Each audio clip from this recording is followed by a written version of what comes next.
नमस्कार, शाम के ठीक 5 बज चुके हैं। आप देख रहे हैं सैटरडे का शाम 5 बजे का प्राइम टाइम धमाका। और इस डिबेट में लगातार हम हफ्ते भर में जो चर्चा में रही बड़े बड़े कार्यक्रमों की बातचीत करते हैं, बड़े मेहमानों को हम बुलाते हैं और साथ ही उन मुद्दों पर हम बातचीत करते हैं जिसका सीधा सरोकार आपसे होता है। जी हाँ, हम बात कर रहे हैं आने वाले चुनाव की, हम बात कर रहे हैं लोकसभा चुनाव में आखिर किसकी सरकार बनेगी। हम बात कर रहे हैं कि इस साल यानी कि साल 2023 में 9 राज्यों के विधानसभा सीटों पर किसकी सरकार बनेगी, कुर्सी किस पार्टी के नाम होगी। और साथ ही जिस तरीके से दो बड़ा वर्ग, एक कांग्रेस दूसरा बीजेपी, लगातार रौद्र रूप में आ रहे हैं, लगातार मुद्दों को उठा रहे हैं, लोगों को साधने की कोशिश कर रहे हैं, चाहे वो बूथ वाइज हो या फिर स्टेट वाइज हो। आप देखिए, प्रधानमंत्री नरेंद्र मोदी युवाओं से संपर्क साधने की कोशिश कर रहे हैं साउथ में, क्योंकि अब दक्षिण भारत में भी इस बार विधानसभा वोट होने हैं। तो वहां पर किस तरीके से चर्चों में जाना है, उनके जो तमाम विधायक हैं या फिर एमपीज हैं, एमएलएज हैं, उनको बूथ लेवल पे जाना है, वहां के लोगों को साधना है।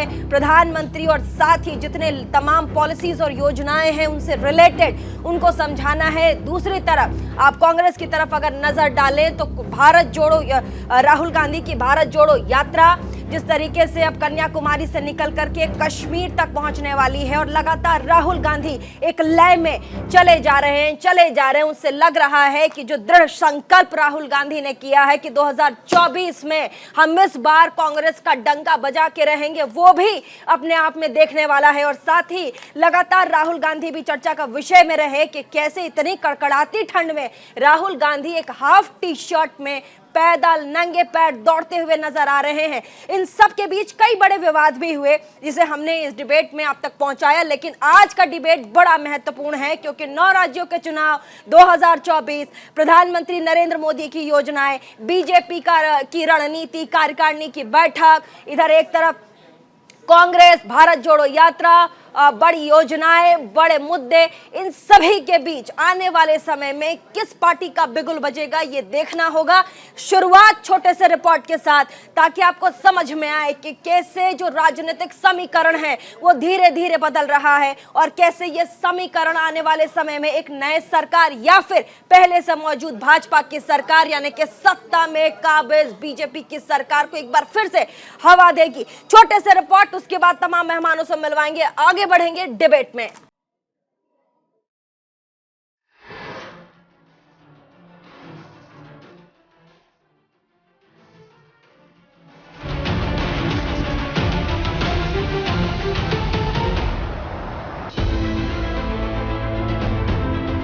चुनावी बिगुल फूंक दिया गया है। 3 राज्यों के विधानसभा चुनाव की तारीखों का ऐलान भी हो चुका है। 2023 के सहारे मिशन 24 को साधने की तैयारी है। प्रधानमंत्री मोदी ने पार्टी के नेताओं को मंत्र दिया है तो विपक्ष भी पूरी तैयारी में जुटा हुआ है। भारतीय जनता पार्टी ने दिल्ली में 2024 के लोकसभा चुनाव से पहले 2023 के विधानसभा चुनाव को लेकर सियासी रणनीति बनानी शुरू कर दी है ताकि फाइनल मुकाबले के लिए पूरे दमखम के साथ मैदान में उतरे। इसके साथ ही बीजेपी युवाओं को कई तरह की सौगात दे रही है जिससे मिशन साधा जा सके। आने वाले दिनों में लाखों और परिवारों को सरकारी नौकरी में नियुक्ति मिलने वाली है। केंद्र सरकार के साथ ही एनडीए और भाजपा शासित राज्यों में भी लगातार रोजगार मेले का सिलसिला चल रहा है, आयोजन किया जा रहा है। ये दिखाता है कि किस तरह हमारी सरकार जो संकल्प लेती है उसे सिद्ध करके दिखाती है। चुनावी 64 बीत चुकी है। पक्ष से लेकर विपक्ष तक जीत की इबारत लिखने को तैयार है। 2024 के चुनाव में 1 साल से ज्यादा का समय बचा है, लेकिन तमाम पार्टियों ने तैयारी अभी से शुरू कर दी है। बीजेपी ने राष्ट्रीय कार्यकारिणी के जरिए इस साल 9 राज्यों में होने वाले विधानसभा चुनाव और लोकसभा चुनाव 2024 का आगाज किया है। तो वहीं राहुल गांधी भारत जोड़ो यात्रा के जरिए बीजेपी के खिलाफ मोर्चा बनाने की कवायद में जुटे हुए हैं। तूफान आता है, आंधी आती है, सूखा पड़ता है, किसान के दिल में डर पैदा होता है। उसको कम करने के बजाय बीजेपी उसको बढ़ा देती है। जो 3 काले कानूनों ने किसानों के साथ किया, वही अग्निवीर योजना सेना के साथ कर रही। तो जहां भी ये योजना लाते हैं, इनका लक्ष्य होता है कि किसी ना किसी को डराओ और उसकी जो तपस्या का फल है उससे छीनकर हिंदुस्तान के सबसे बड़े 2-3 अरबपतियों को पकड़ा दो। 2023 में जिन 9 राज्यों में चुनाव होने हैं, उनमें से 5 राज्यों में बीजेपी गठबंधन की सरकार है। यानी इन 5 राज्यों में बीजेपी के सामने सरकार बचाने की भी चुनौती है। वहीं 4 राज्य तेलंगाना, राजस्थान, मिजोरम और छत्तीसगढ़ में जीतने की भी चुनौती है।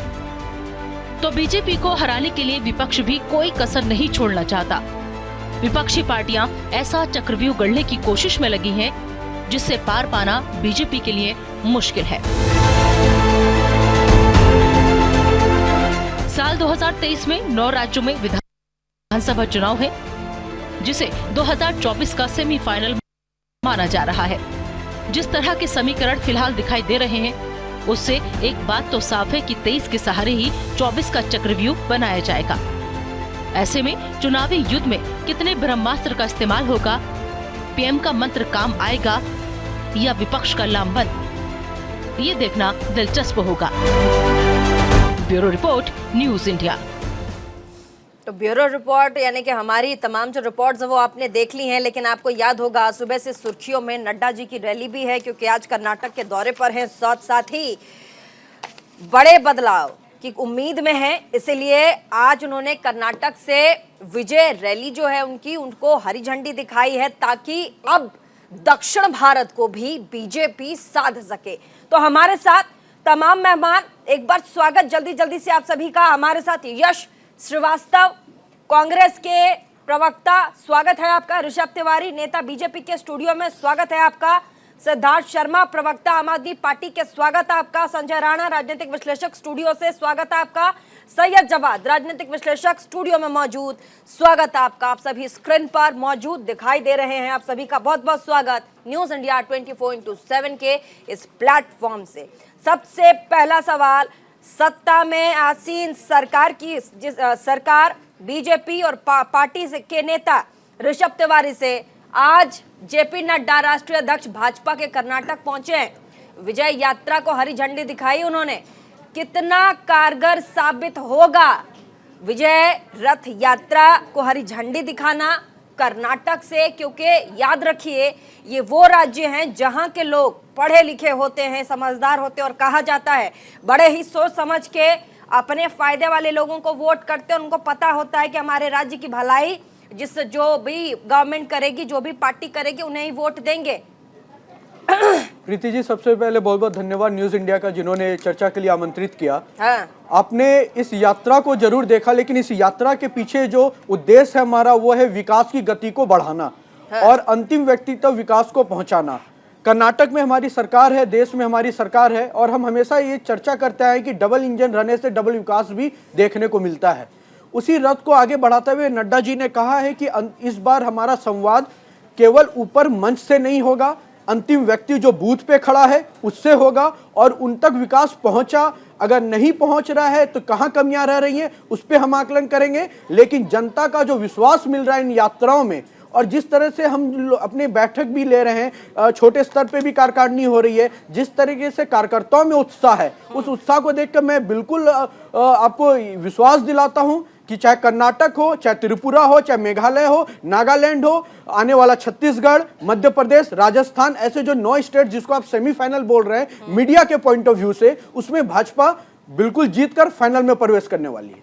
ठीक है, आपने बहुत महत्वपूर्ण पक्षों पे ध्यान दिया और साथ ही ये कहा है कि हम डबल इंजन की सरकार चाहते हैं और इसीलिए हम चाहते हैं कि केंद्र के साथ साथ राज्य में भी लगातार भाजपा का जो परचम है वो आगे बढ़े। ठीक है, जवाब ले लेते हैं यश श्रीवास्तव, प्रवक्ता कांग्रेस के। राहुल गांधी दूसरी तरफ आप देखिए कन्याकुमारी से निकलकर कश्मीर पहुंचने को हैं, रास्ते में हैं, जैकेट पहन चुके हैं, चोला बदल चुका है, अड़े चले ही जा रहे हैं। 2024 उस रास्ते की जो मंजिल है, क्या 2024 है, उस 24 को दिमाग में रख के साधते हुए राहुल गांधी आगे बढ़ रहे हैं। Thank you Preeti ji. सबसे पहली बात तो ये है कि राहुल जी ने जैकेट नहीं पहनी है। उन्होंने जितनी देर बारिश थी उतनी ही देर रेनकोट पहना था। बारिश हटते ही वो रेनकोट हट के वापस टी शर्ट। क्या फर्क पड़ता है? ठीक है, पहन लिया, ठंड भी लगती है इंसान को, ऐसा नहीं कि भगवान थोड़े ना है कोई यार, ऐसे मत डिफेंड वो तो हम भी नहीं कह रहे प्रीति जी, मैं भगवान थोड़े, मुझे अगर यहाँ स्टूडियो में ठंड लगेगी मैं भी पहन सकती हूँ सर, ये अलाउ है? क्या बात कर रहे हैं? बिल्कुल बिल्कुल, मैं नहीं, आपसे पूरी तरह मैं सहमत हूँ। Please let me finish. मैं ये कह रहा हूँ कि एक तो उन्होंने एक तरह का कमिटमेंट सामने रखा, यदि वो टी शर्ट में है तो टी शर्ट में है। दूसरी बात, जो यहाँ पे लगातार मैं इसलिए कह रहा हूँ कि मुझे कोई आपत्ति नहीं है बीजेपी डबल इंजन की बात करे, लेकिन जब से या यूं कहिए पिछले 8-9 साल से हर चुनाव में जब भी प्रचार होता है तो सिवाय डबल इंजन के कोई बात नहीं होती है। यदि इंजन की ही बात की जाए तो उत्तराखंड में एक समय 3 सीएम एक बार में बदले थे टेन्योर के अंदर, तो 3 वो और चौथा एक केंद्र का, 4 इंजन हो गए थे, डब्बे थे ही नहीं, जनता कहाँ बैठी थी किसी को नहीं पता। तो और तीसरी बात जो अभी महोदय ने कही कि चुनाव जीतना और जो भी ये आमतौर पर रोज कहते हैं ये, तो मैं इनसे पूछना चाहता हूं कि संविधान में या किसी भी तरह की जो हमारे कर्तव्य हैं सरकार होने या कोई भी राजनीतिक पार्टी होने के नाते, कहाँ लिखा है कि हमारे कर्तव्यों में सिर्फ चुनाव जीतना है? चुनाव जीतने के बाद, चुनाव जीतने के पहले जनता के प्रति जो दायित्व हैं, जो लंबा चौड़ा मैनिफेस्टो ये देते हैं और जो लंबी लंबी बातें देते हैं, उनको पूरा करना, अपने वादे निभाना, क्या ये कर्तव्यों में शामिल नहीं है? मैं जवाब दे दूं क्या प्रीति? जवाब मैं लूंगी। और भी मेहमान हमारे साथ हैं, संजय राणा भी हैं, सैयद जवाद भी, आम आदमी पार्टी के प्रवक्ता भी हैं। जवाब मैं ले लूंगी। आम आदमी पार्टी के प्रवक्ता हमारे साथ सिद्धार्थ शर्मा है, सिद्धार्थ शर्मा हमारे साथ जुड़ चुके हैं। दोनों ही पार्टियों को आपने सुन लिया, दोनों ही पार्टियां एकदम फॉर्म में हैं। आपने हमारे साथ यश श्रीवास्तव को भी सुना, ऋषभ तिवारी को भी सुना, कांग्रेस बीजेपी दोनों के प्रवक्ताओं, दोनों के नेताओं को आपने सुन लिया। ऐसे में आम आदमी पार्टी जो कि तीसरे मोर्चे की तैयारी में है, केसीआर की रैली में शामिल होकर आम आदमी पार्टी के मुखिया अरविंद केजरीवाल, पंजाब के मुख्यमंत्री भगवंत मान, अखिलेश यादव, केरल के मुख्यमंत्री और साथ ही डी राजा, इन तमाम लोगों को निमंत्रण भेजा गया था, लोग पहुंचे वहां। साथ ही उन्होंने थर्ड फ्रंट की भी बात की कि अगर हमें भाजपा को जिताना है तो एक बड़े थर्ड फ्रंट को पैदा करना होगा, हमें एकजुट होकर आना होगा, तभी हम इस पूरे बड़े नाम के गुबार को खत्म कर पाएंगे। कितनी चुनौतियां हैं आप लोगों के सामने? सिद्धार्थ शर्मा। प्रीति जी, आपके सभी सवाल का जवाब दे देता हूं, क्योंकि अभी कोई आसन्न चुनाव नहीं है, इसलिए ये चर्चा गंभीर है, और तो 2-2.5 मिनट में मैं अपनी बात खत्म करने की कोशिश करता हूं। यहाँ पे पैनल में हम लोग जो 3 लोग बैठे हैं, आम आदमी पार्टी, कांग्रेस और भाजपा, हम प्रवक्ताओं का, राजनीतिक दलों का हित भले इसमें हो कि सत्ता कैसे प्राप्त की जाए, लेकिन जो जनता है, न्यूज इंडिया के जो लाखों दर्शक अभी टीवी देख रहे हैं, वो किसी राजनीतिक दल के सदस्य नहीं होते। राजनीतिक दल को भले सत्ता प्राप्त करना उसका उद्देश्य हो, सत्ता उसका उद्देश्य हो, लेकिन जो दर्शक है, जो वोटर है, उसको है कि उसको अच्छी से अच्छी सेवा कौन देगा। तो जहां पर मुद्दा ये आ जाता है कि इस देश में आने वाले चुनाव में जो भी चुनाव होंगे, ये 2024 हो या 2023 का सेमीफाइनल हो या कल किसी छोटी सी नगर पालिका का चुनाव हो, बात यह है कि विमर्श क्या हो, कॉन्टेक्स्ट क्या हो, नैरेटिव क्या हो। आज इस देश में समस्या सब लोग जान रहे हैं कि कोई एक साधारण गृहस्थ भी है तो 1 तारीख होती है तो उसको बेचारे को किराया देना पड़ता है, 2 तारीख को उसको दूध का बिल चुकाना पड़ता है, 3 तारीख को उसको बिजली का बिल चुकाना पड़ता है, 4 तारीख को उसको डेटा भरवाना पड़ता है, 5 तारीख को अपने बच्चों की शिक्षा का फीस भरना पड़ता है। तो इस तरह से दिक्कत ये आ गई है इस देश में कि बचत के नाम पे शून्य हो गया है। भाजपा ये कह सकती है कि हमारी इकोनॉमी बढ़ रही है, तो अच्छी बात है, इकोनॉमी बढ़ रही है, लेकिन लोगों का बचत घट रहा है, ये भी सच है। तो ऐसी स्थिति में भाजपा और कांग्रेस के साथ दिक्कत ये है कि भाजपा जनता को समझती है एक चिड़िया और कहती है कि आ जाओ मेरे सोने के ठीक है, पिंजरे आपने में। बहुत महत्वपूर्ण बात की है, उसका जवाब मैं दूंगी, लेकिन दो मेहमान और हैं, जल्दी जल्दी से, समय भी कम है हमारे पास, तो मिलवा देती हूँ। उसके बाद महत्वपूर्ण सवाल, क्योंकि आपने सवाल किए तो मेरे अंदर तुरंत ही एक सवाल आया है, लेकिन मैं अभी दो गेस्ट हमारे पास हैं, उनसे सवाल लूंगी, उसके बाद मैं उस सवाल पे आऊंगी।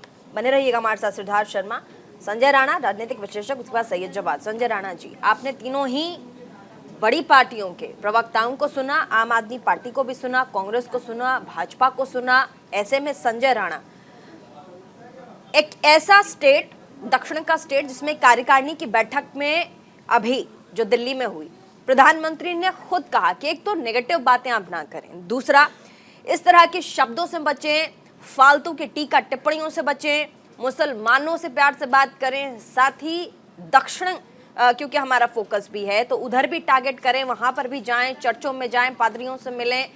और अब आगे जिस तरीके से, क्योंकि अब धीरे धीरे एजेंडा भी भाजपा का चेंज हो रहा है, उनको लग रहा है सिर्फ हिंदू वोट से काम नहीं चलेगा, हमें इन लोगों का भी वोट चाहिए।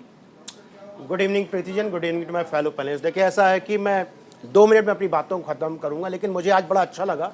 अभी तक मैं राहुल गांधी साहब को एक नेता मानता था, लेकिन अब हिम मानव हो गए वो, मतलब बर्फ के मानव हो गए, उनको ठंड नहीं लगती थी, हिम मानव को प्रणाम।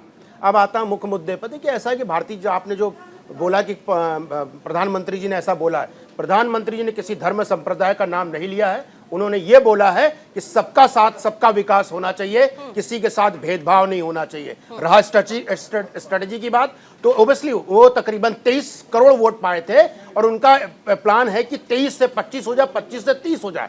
तो उनका प्लान है, हर पार्टी स्ट्रेटजी बनाती है। जहां तक हमारे आम आददमी पार्टी के प्रवक्ता बोले थे महंगाई 1, 2, 3, 4 तारीख गिना रहे थे, तो इनको एक चीज और मैं गिना देता हूं।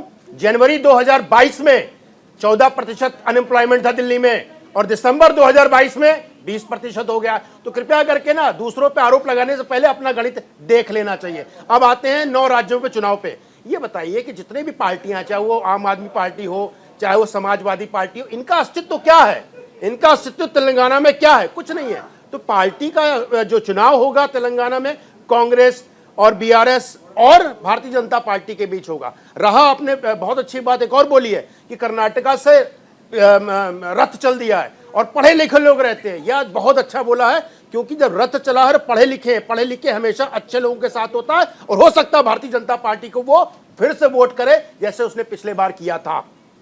ठीक है, सैयद जवाद, राजनीतिक विश्लेषक, एक बार स्वागत है आपका फिर से। बहुत शुक्रिया। बहुत अच्छा बोलते हैं सैयद जवाद। आपने तमाम लोगों को सुना, राजनीतिक विश्लेषक संजय राणा को भी सुना, उन्होंने भी प्रखर रूप से अपनी बातों को रख दिया है। लेकिन ऐसे में अगर आप ये सोचिए कि प्रधानमंत्री या फिर पूरी भाजपा एक मत होकर चले और 2024 के काम में अभी से, क्योंकि वो दिखाई पड़ रहा है, आप देखिए 3 राज्यों में जो नॉर्थ ईस्ट के राज्य हैं, उनके चुनाव की घोषणा, डेट, तारीख सब आ गया है। अब अगले महीने से, आप फरवरी से आप चुनाव देखेंगे, मार्च तक रिजल्ट आ जाएंगे, उसके बाद दूसरे जो राज्य हैं उन पर फोकस होगा। टोटल 9 राज्य। सरकार की स्ट्रैटेजी लगातार ताबड़तोड़ स्ट्रैटेजीज, लोगों को साधने की कोशिश, बूथ वाइज काम करने की कोशिश। ये देखिए जो टारगेट है बीजेपी की, कमजोर बूथ मजबूत करने की कोशिश करें। 72,000 कमजोर बूथ तक पहुंचना लक्ष्य है।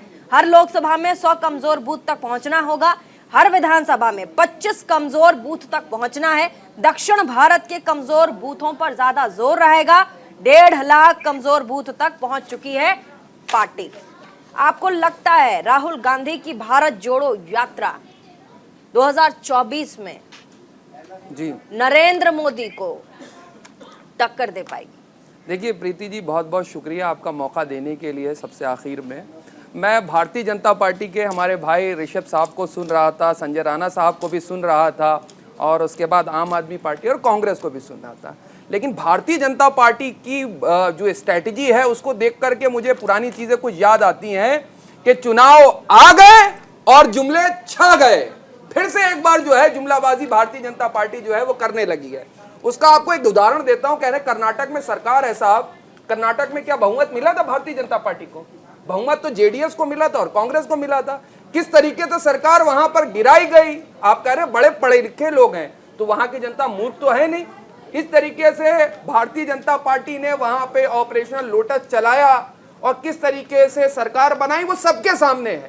अब आ जाइए आप साहब मध्य प्रदेश में बहुमत किसको मिला था? कांग्रेस को। किस तरीके से ऑपरेशन लोटस चलाया जाता है और किस तरीके से सरकार बनाई जाती है वो हमारे सामने है। लेकिन साहब आप देखिए, खेल असली हुआ है महाराष्ट्र के अंदर। महाराष्ट्र के अंदर आती हैं 48 सीटें। मैं लोकसभा 2024 की बात कर रहा हूं, जिस तरीके से स्ट्रेटेजी बनाई जा रही है, असली खेल वहां हो रहा। 48 सीटें, एनडीए का सबसे बड़ा अलायंस आप देखिए, नीतीश कुमार साहब छोड़ करके जा चुके हैं, 40 सीटें आती हैं साहब वहां से। अब आ जाइए आप मध्य प्रदेश के अंदर, चुनाव के अंदर क्या होने वाला है वो तो हम देखेंगे और बहुत बड़ा डिफरेंस नहीं होता है। फिर आ जाइए आप साहब राजस्थान की तरफ भी थोड़ा देख लीजिए, क्या भारतीय जनता पार्टी 25 में 25 सीटें रिपीट कर पाएगी या नहीं कर पाएगी? क्योंकि वसुंधरा राजे सिंधिया के साथ कैसे जो है आप देखिए कि सेंटर बॉडी के साथ उनके क्या ताल्लुकात हैं वो हम सब जानते हैं। पंजाब भी देखिए, पंजाब के अंदर क्या स्थिति है। सही जवाब। अब मेरी बात सुनिए। भारतीय जनता पार्टी की, प्रीति मैं अपनी बात कंप्लीट कर लूं 30 सेकंड के अंदर, अगर इजाजत हो आपकी। भारतीय जनता पार्टी के साथ समस्या क्या है? जिस तरीके से एनडीए के अलायंस छोड़ करके भारतीय जनता पार्टी को जा रहे हैं और राहुल गांधी जी की जो यात्रा चल रही है, भारत जोड़ो यात्रा। अब आप देखिए, एक 2014 से नैरेटिव था कि वो कांग्रेस की विचारधारा पे अटैक करने से ज्यादा राहुल गांधी के ऊपर अटैक करते थे कि उनकी छवि क्या बनाएगी। राहुल गांधी साहब ने कुछ हो या ना हो इस भारत यात्रा से अपने आप को एक परिपक्व राजनेता के तौर पर, एक विपक्ष के चेहरे के तौर पे अपने आप को प्रेजेंट करा है। और Bharatiya Janata party direct attack नहीं कर पाती, कभी उनकी दाढ़ी पे अटैक करती है, उनको ठंड क्यों नहीं लग रही, वो टी शर्ट क्यों पहन रहे, उन्होंने जैकेट क्यों पहन ली, उन्होंने फीता काहे पहन लिया, उन्होंने जूता काहे पहन लिया, कैसे चीजें हैं। तो ये समस्याओं पे भारतीय जनता पार्टी पकड़ नहीं पा रही। महत्वपूर्ण सवाल पूछा था मैंने आपसे कि 2024 में राहुल गांधी क्या टक्कर दे पाएंगे? टक्कर मिल रही है। राहुल गांधी साहब एक स्टेटमेंट देते हैं, पूरी भारतीय जनता पार्टी, मैं प्रधानमंत्री, गृह मंत्री, उसके बाद पूरा मंत्री, मुख्यमंत्री और तमाम भारतीय जनता पार्टी के एक ही नेता के ऊपर, राहुल गांधी के ऊपर हो जाते हैं। अब राहुल गांधी साहब कहते हैं परिपक्व नहीं, तो पूरी भारतीय जनता पार्टी की लॉबी और जिस तरीके से साहब वो आरएसएस के ऊपर अटैक कर रहे हैं, तो 2024 के अंदर जिस तरीके से पश्चिम बंगाल के अंदर संघ को खुले के अंदर अपना आयोजन करना पड़ा, मेरी तो बात समस्या वही है। मेरी बात सुनिए, सैयद जवाद, आपसे इतना महत्वपूर्ण और गंभीर सवाल पूछा मैंने, लेकिन आप लगातार परिपक्व हैं कि नहीं है इस पर आप आ गए। राहुल गांधी देख करके एक क्लिप देखेंगे तो कहीं आपको फोन ना कर दे।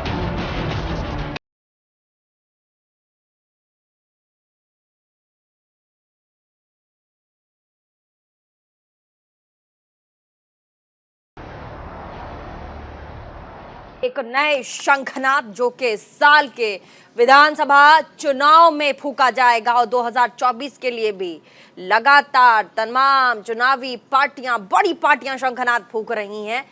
आज उसी पर हम बातचीत कर रहे हैं। हमारे साथ तमाम मेहमान जुड़े हुए हैं। मैं एक बार फिर से जल्दी से डिबेट की ओर वापसी कर लेती हूँ, हमारे मेहमानों की तरफ एक बार आती हूँ। हमारे साथ ऋषभ तिवारी, नेता भाजपा के मौजूद हैं। ऋषभ, आपने सुना सैयद जवाद को जो कि कह रहे थे, सैयद जवाद अपनी बातों को रख रहे थे और कह रहे थे कि राहुल गांधी जिस तरीके से ताबड़तोड़ आगे बढ़ रहे हैं उनको कोई रोक नहीं सकता, ठीक है। और दूसरी बात ये, आम आदमी पार्टी के भी प्रवक्ता हैं सिद्धार्थ जी, उन्होंने भी बड़ी गंभीर मुद्दे उठाए। उन्होंने कहा कि देखिए, दो बड़ी पार्टियां टेलीविजन स्क्रीन पर बैठी हैं, एक है भाजपा, दूसरी है कांग्रेस।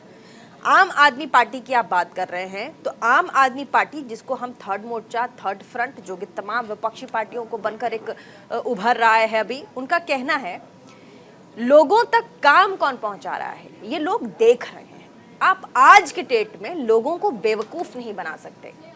आपको वोट चाहिए तो हर आदमी अपने डोर स्टेप पे वो कामों को देखेगा जिन कामों को करने का वादा वोट में आपने किया था, साथ ही लिस्ट में ऐड कराए थे कि साहब हमें वोट दे दीजिए, इस इलाके में ये काम हम कर देंगे। ऋषभ तिवारी। प्रीति जी, देखिए, सबसे पहले मैं अपने बगल में बैठे सैयद भाई के बात पे आता हूं।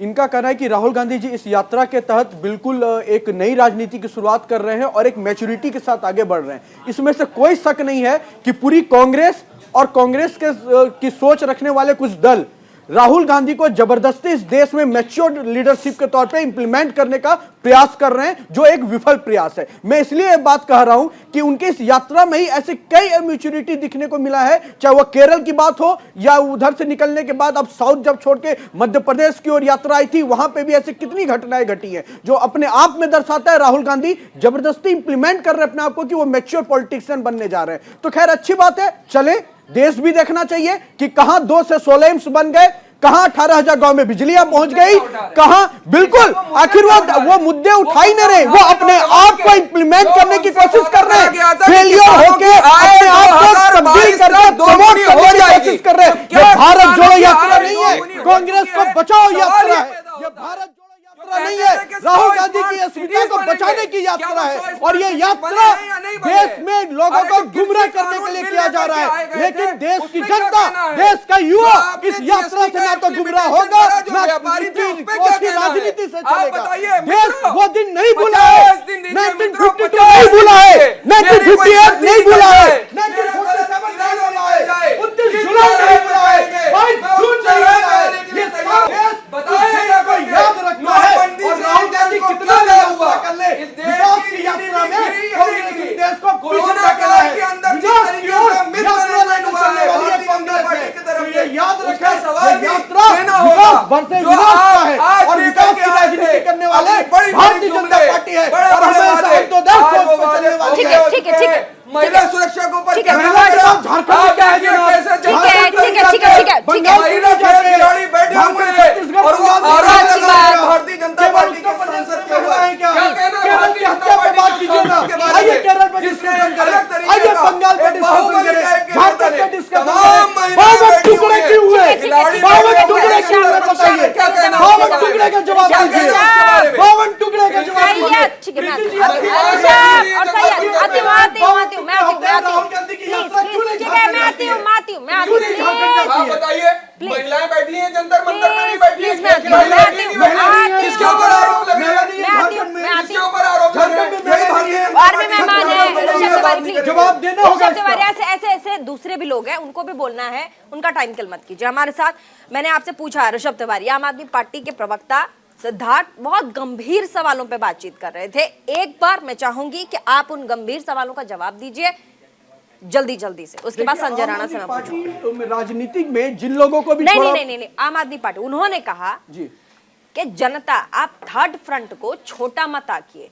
आज के डेट में जो जनता है, जो आम आदमी जो वोट करता है, ठीक है, वो समझदार है, वो समझती है कि किसे वोट करना है। प्रीति जी, आपने उनके डोर स्टेप तक तमाम वो वादे जो आपने किए थे, क्या वो काम करने के बाद आपने पहुंचाए? ये मैटर करता है। बिल्कुल प्रीति जी, मैं बताता हूं, थर्ड फ्रंट की बात यहाँ पे हो रही है। 2019 का कोलकाता का ब्रिगेड में जो ग्राउंड है, वो शायद सबको याद होगा, किस कदर सारे नेताओं एक साथ खड़े हुए, हाथ उठाए, हाथ मिलाए, हाथ हिलाए और जनता को छलने के बाद टाटा बाय बाय करके चल दिए। तो इनका ना तो नीति क्लियर है, ना तो नेतृत्व क्लियर है, ना इनकी सोच है कि देश की जनता का विकास कैसे करे। और जहां तक जो योजनाओं की और उसे इंप्लीमेंटेशन की बात है, तो हमने कहा था 370 हटाएंगे, हमने हटाया। हमने कहा था अंत्योदय मूलमंत्र से विकास पहुंचाएंगे, हमने पहुंचाया। तभी जाकर आज पिछड़े इलाके में भी एम्स बन जाता है। तभी सर, आप आम आदमी पार्टी का क्या ठेका लेके रखे हैं? सर, विश्वास और विकास दोनों लोगों के कटोरा आम आदमी भारतीय जनता पार्टी की करे, किसानों के आय के बारे में बोलेंगे नहीं, 2 हो जाएगी, 2022 में मजबूर मत कीजिए। जिनका सवाल है उनको सवाल ले लेने दीजिए। आम आदमी पार्टी के प्रवक्ता सिद्धार्थ, प्लीज पूछिए, आप हाथ उठा रहे थे। जी मैं यहाँ पे एक हास्य विनोद में एक बात कहना चाह रहा था कि इस कार्यक्रम में यश और ऋषभ जी से ज्यादा बेहतर तो जवाद और राणा जी कांग्रेस और बीजेपी की बात कर रहे हैं, बहुत अच्छा लग रहा है। खैर, हास्य विनोद की बात अलग है। यहाँ पे मुख्य बात यह है कि भारत में एक कहावत कही जाती है प्रीति जी कि भूखे भजन न होई गोपाला, ये लो कंठी ये लो माला। तो भारत में दिक्कत ये हो रही है कि कोई सांस्कृतिक ध्रुवीकरण की बात कर रहा है कि सांस्कृतिक हम सामंजस्य बैठाएंगे, बहुत अच्छी वैचारिक बातें हैं, लेकिन जहां पर व्यवहारिक वहां पर आप उनको वैचारिक समाधान नहीं दे सकते। भारत में, और ये भारत की बात नहीं है, पूरे दुनिया में खास करके कोविड आने के बाद पूरी दुनिया में अर्थव्यवस्था समस्याएं इतनी बढ़ चुकी हैं कि अब कुछ समय के लिए राजनीतिक दलों को यह समझना चाहिए कि सांस्कृतिक नैरेटिव को लेके, सांस्कृतिक श्रेष्ठवाद या सांस्कृतिक सामंजस्य, मैं आपका सवाल समझ गई, आपका सवाल समझ गई, मैं समझ गई। सिद्धार्थ जी, बहुत गंभीर बात, इतने तमाम पैनल में लोग बैठे हुए हैं, लेकिन आप जिस तरीके से आप गंभीर बातें कर रहे हैं। एक सेकेंड प्लीज, मुझे बोलने दीजिए पहले। गलत विषय उन्होंने रखा है। सांस्कृतिक मुझे अपनी बात बोलने दीजिए प्लीज, मुझे अपनी बात बोलने दीजिए। ऐसा डिबेट नहीं होगा सर, प्लीज। मैं कह रही हूँ बहुत गंभीर और बहुत शांति के साथ सिद्धार्थ अपनी बात को रख रहे हैं। मैं उम्मीद करती हूँ कि आप लोग भी शांति के साथ, तभी तमाम पैनल आप लोग अपना अपना काम छोड़कर कीमती समय हमारे व्यूअर्स को दे रहे हैं। सबकी बातें जानी चाहिए। नहीं, संजय राणा बोलेंगे। संजय राणा जी, बहुत महत्वपूर्ण सवाल उन्होंने उठाया सिद्धार्थ ने। वो कह रहे हैं कि लोगों को जब उनको सोल्यूशन की जरूरत होती है, जब उनको चाहिए होता है कि हमारी ये प्राइमरी, ये बेसिक नीड्स हैं, सरकार ने वो पूरी की या नहीं, उस समय आपकी विचारधारा वाली पॉलिसी वहां काम नहीं आएगी। वहां लोगों को आपको वो काम करके देना होगा। देखिए, ऐसा है प्रीति जी, हमारे जो मित्र आम आदमी पार्टी के हैं, बड़े प्रबुद्ध व्यक्ति लग रहे हैं और उन्होंने अपने जो शब्दों की जाल बुना है, बहुत ही प्यारा बुना है। लेकिन हमेशा जब जाल बुनते हैं तो अपने ऊपर भी, अपने गिरबान में भी हमें झांक के देखना चाहिए।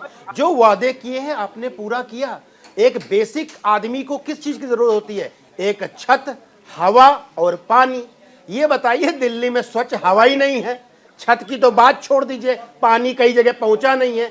अब आते हैं इनके मुद्दे पे। ये बताइए, आप बता रहे कि महंगाई बहुत बढ़ गई है, बहुत जो है त्राहिमाम हो गया देश में। ये बताइए, आपका बेरोजगारी रेट, हम तो पंजाब छोड़ दीजिए, पंजाब तो बर्बाद कर दिया आपने, सिर्फ दिल्ली की बात कर रहा हूँ। बिल्कुल, मैं दिल्ली की बात कर रहा हूँ। मेरे को आंकड़ा दे रहा हूँ, मेरे काउंटर कर दीजिए। आप ये बताइए, 14 से 20% बेरोजगारी रेट कैसे हो गया? ये बताइए। उत्तर प्रदेश का रेट दे रहा हूं मैं आपको, 5 से 4 हो गया। आप किस बात कर रहे हो? और आप बोल रहे विश्वास का?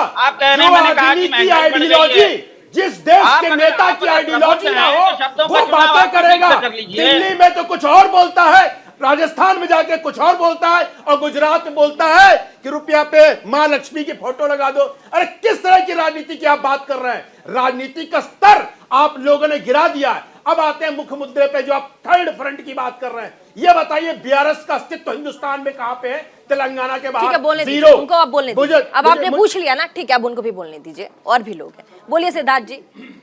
हाँ, यहाँ पर अभी जैसे संजय राणा जी ने इस कार्यक्रम में कहा बेरोजगारी के बारे में, तो तथ्य बताते हैं कि आज भाजपा शासित हरियाणा में बेरोजगारी सर अपनी बताइए, अपनी नहीं अपनी बताइए। एक प्रदेश आपसे समझ लिया, आप दूसरे पे उंगली उठा रहे हैं। संजय राणा जी, ऐसे काम कर नहीं होगा। ये बताइए, पंजाब एक सेकंड बोल लेने दीजिए, एक सेकंड बोल लेने दीजिए। सुन तो लीजिए, ऐसा आवाज नहीं जाएगी ना, दूर बैठे हैं, स्टूडियो में नहीं है। भगवान ने आपको 2 कान दिया, एक मुंह दिया जाए। मुंह दिया है तो आपको भी सुनने के लिए दिया है, झूठ बोलने के लिए नहीं दिया। यहाँ पे बैठ के प्रवचन कर रहे हैं। यहाँ पे अपना बताइए, 2 करोड़ की जनता वाला प्रदेश आपसे समझता नहीं है। कितनी रोडें बनाई आपने दिल्ली में? 3 करोड़ की आबादी, कितने अस्पताल बनाए दिल्ली में? 3 करोड़ की आबादी, दिल्ली की आबादी 3 करोड़ के आसपास।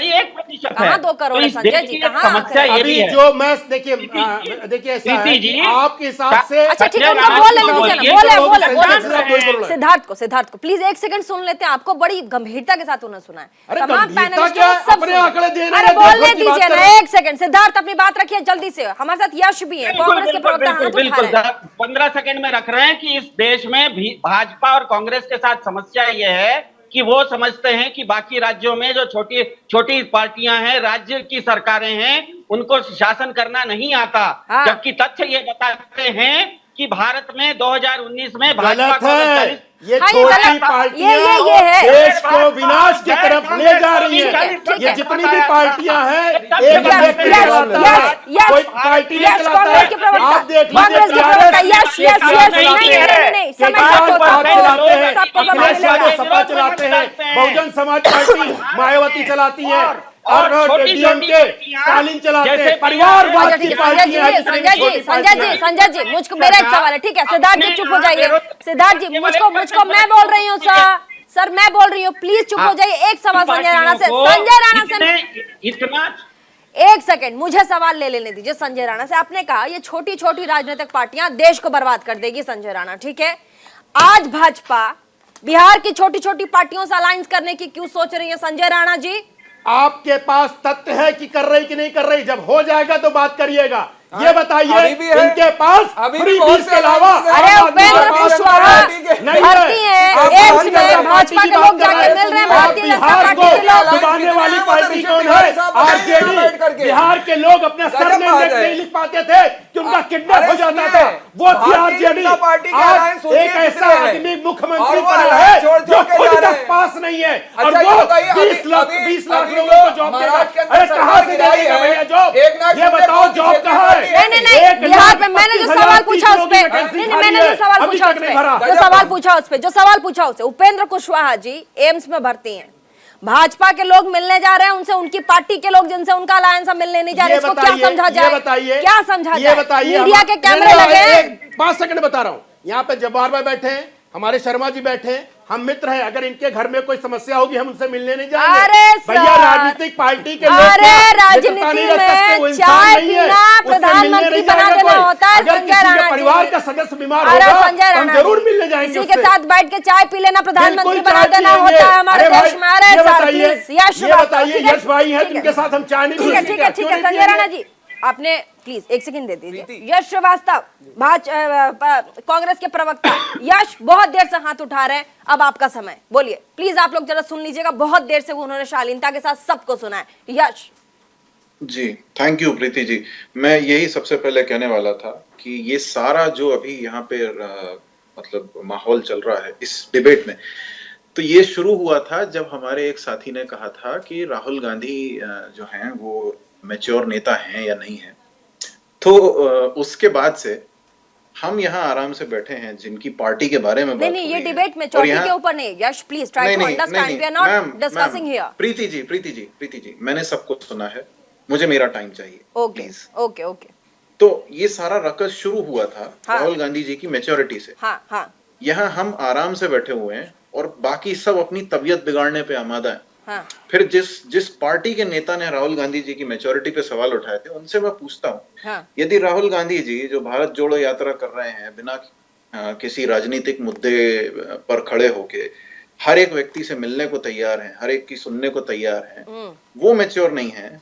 और एक बहुत बड़े नेता सिर्फ कैमरामैन दूसरी तरफ देख रहा है तो वो सफेद कपड़ा ऐसे चिल्लाना वो मैच्योरिटी है, और टेलीप्रॉम्प्टर देख के गलत बोलना मैच्योरिटी है। और चलिए ये तो बहुत बड़े लोग हैं।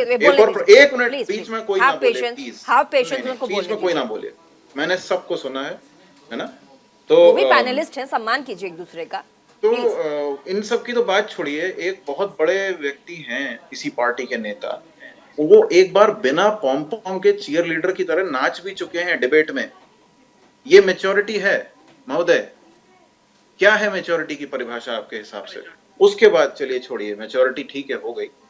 तो उसके बाद यहाँ पे दिल्ली के आंकड़े, देश के आंकड़े, पता नहीं क्या क्या बातें हो रही हैं। तो मैं आप लोगों के सामने एक तथ्य रख देता हूँ, छोटे छोटे कुछ तथ्य, क्योंकि हम 2024 की बात भी कर रहे हैं और 9 राज्यों की बात कर रहे हैं। इन राज्यों में आते हैं त्रिपुरा, नागालैंड, मेघालय, मिजोरम, राजस्थान, छत्तीसगढ़, मध्य प्रदेश, कर्नाटक, तेलंगाना, ये आते हैं। तो लगभग पूरे भारत की बात हमें करनी चाहिए। हम बहुत देर से दिल्ली पर अटके हुए, उस पार्टी के लिए जो सिर्फ दिल्ली और पंजाब में प्रेजेंस रखती है, वो पंजाब जहां पर ये अपनी ईमानदारी दिखाने के लिए 400 से ज्यादा लोगों की सिक्योरिटी विड्रॉ करते हैं, अगले दिन 24 घंटे के अंदर उन 400 से ज्यादा लोगों में से सिर्फ एक आदमी पर हमला होता है और वो मारे जाते हैं। थोड़ा जल्दी करेंगे, आपके सवालों का जवाब भी मुझे लेना है। आपके सवालों का जवाब लूंगी ना, जवाब भी लेना है। नहीं प्रीति जी मैंने सबको सुना है, आपको भी सुना है, प्लीज मुझे मेरी बात पूरी कह लेने दीजिए, प्लीज आई रिक्वेस्ट। आपको काउंटर करना है, आप अपनी बात ही रखेंगे, सवालों का जवाब भी लेंगे। नहीं मैं सवालों के बहुत महत्वपूर्ण सवाल पूछ रहे हैं, आप जवाब भी दे देना थोड़ा। ऐसा है सर, मेरी बात सुनिए, मैच्योरिटी की बात आपने प्लीज, ये वन मैन शो नहीं है, डिबेट है, लोकतंत्र की प्रणाली। आपने कहा गंभीर विषय आपने उठाए, उसका जवाब आपको लेना पड़ेगा। मैच्योरिटी की परिभाषा क्या है? देश का सैनिक मर के देश की रक्षा करता है, राहुल गांधी जाके सवाल खड़ा करता है सर्जिकल स्ट्राइक पे, यह मैच्योरिटी है। देश का डॉक्टर वैक्सीन बनाता है और वैक्सीन पे सवाल खड़ा किया जाता है, यह मैच्योरिटी है।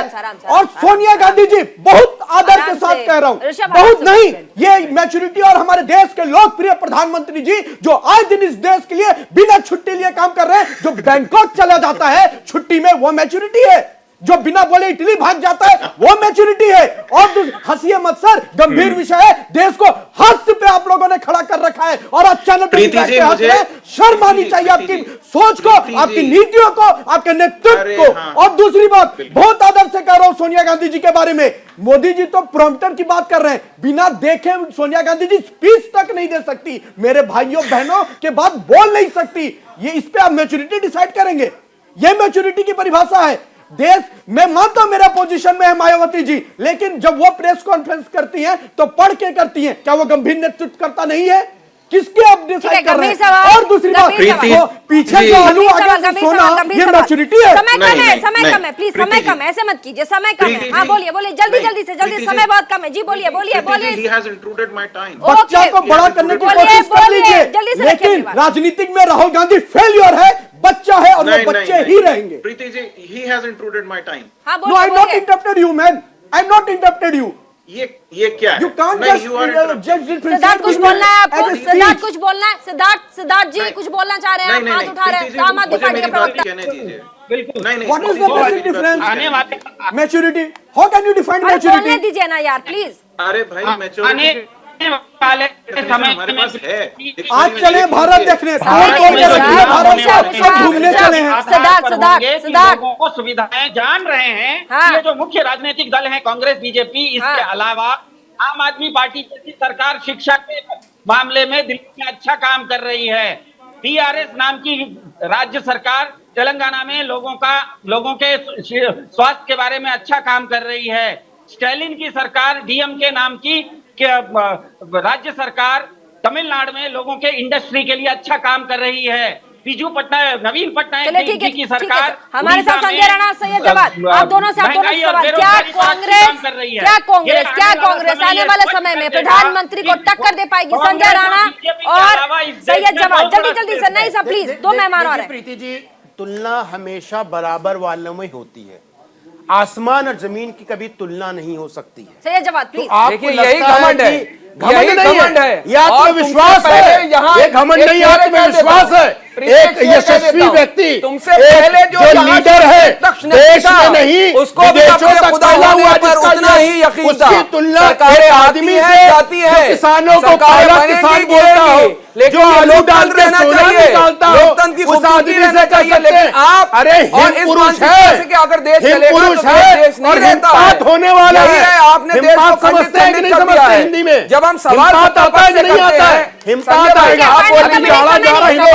प्लीज समय नहीं हमारे पास, फाइनल कमेंट की ओर जाएंगे। फाइनल कमेंट, ठीक है Syed Jawad, final comment start आपसे प्लीज। देखिए क्या कहा गया था, 2022 में किसानों की आय दोगुनी हो जाएगी, हर किसी को पक्का घर मिलेगा, घर के नीचे जो है नल होगा, नल के अंदर जल होगा और नल के अंदर लोटा, और लोटे के बाद दे दिया कटोरा। पूरी भाजपा के जीएसटी के इंप्लीमेंटेशन पे कोई सवाल नहीं, सुरक्षा के मुद्दों पे अगर चीन के मुद्दे पे अगर भारतीय जनता पार्टी से सवाल करो नहीं दे पाएंगे। 15-15 लाख रुपए का वादा, 2 करोड़ रोजगार, तमाम ऐसी चीजें हैं जिसपे भारतीय जनता पार्टी को जवाब देना होगा और उन जवाबों से भागने के लिए भारतीय जनता पार्टी फिर से जुमलेबाजी कर रही है। देखिए, विधानसभा का चुनाव होता है, लोकसभा का, तो विधानसभा का ऑब्वियसली क्षेत्रीय पार्टी कांग्रेस के लिए सबसे बड़ी कंपटीशन के रूप में है, लेकिन जहां तक लोकसभा की बात आती है तो जनता जो देश की है वो प्रधानमंत्री भारतीय जनता पार्टी की तरफ देखती है। ठीक है सर। ऋषभ तिवारी प्लीज। देखिए, मैं इतना ही कहूंगा कि लास्ट कमेंट मेरा यह है, भारतीय जनता पार्टी विकास के रथ को लेकर चल रही है और विकास की गाथा हम बढ़ाएंगे। और मैं भारत जोड़ो पे एक लास्ट कमेंट देना चाहूंगा। हाँ। जिन्होंने तोड़ा है वो कितनी भी नाटक कर ले, देश की जनता को असलियत पता है। यश फाइनल कमेंट। जी प्रीति जी, फाइनल कमेंट्स ये है कि हम सब देख रहे हैं किसका फोकस केवल चुनाव जीतने पे है। हाँ। हम ये कहना चाहेंगे, Preeti ji please let me finish. हमारा फोकस केवल इतना है कि यदि हम कहीं भी खड़े हुए, चाहे पक्ष विपक्ष सरकार हो ना हो, हम जहां भी खड़े होंगे जनता के लिए खड़े होंगे और उन्हीं के लिए काम करेंगे। हम अपना नारा नहीं लगवाएंगे, हम अपने लोगों की पूजा जनता से करवाने के लिए किसी को विवश नहीं करेंगे। ठीक है, सिद्धार्थ शर्मा जल्दी से फाइनल कमेंट दीजिएगा प्लीज। सिद्धार्थ आने वाले समय पिछले 10 साल में आम आदमी पार्टी का विकास जो हुआ है, लोग जान रहे हैं इसके कारण कि भारत में आने वाले समय में वैचारिक मुद्दों पर चुनाव कम लड़े जाएंगे और व्यवहारिक समाधान जो देगा उसके तरफ चुनाव धीरे धीरे मुड़ेंगे। बहुत बहुत शुक्रिया तमाम मेहमान हमारे साथ आज के इस प्राइम टाइम मेगा डिबेट में। आप सभी का बहुत बहुत शुक्रिया। आप सभी आए, अपनी अपनी बातों को रखा और साथ ही हमने आपको दिखाया कि कैसे 9 राज्यों का ये जो चुनाव है ये ट्रेलर है। इसे ट्रेलर समझिए आप।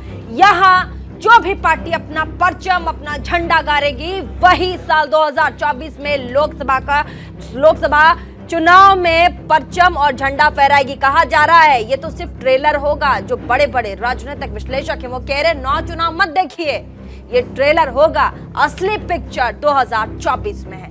रुकेंगे थोड़े से ब्रेक के लिए। ब्रेक के बाद भी लगातार न्यूज इंडिया पर न्यूज जारी रहेगी।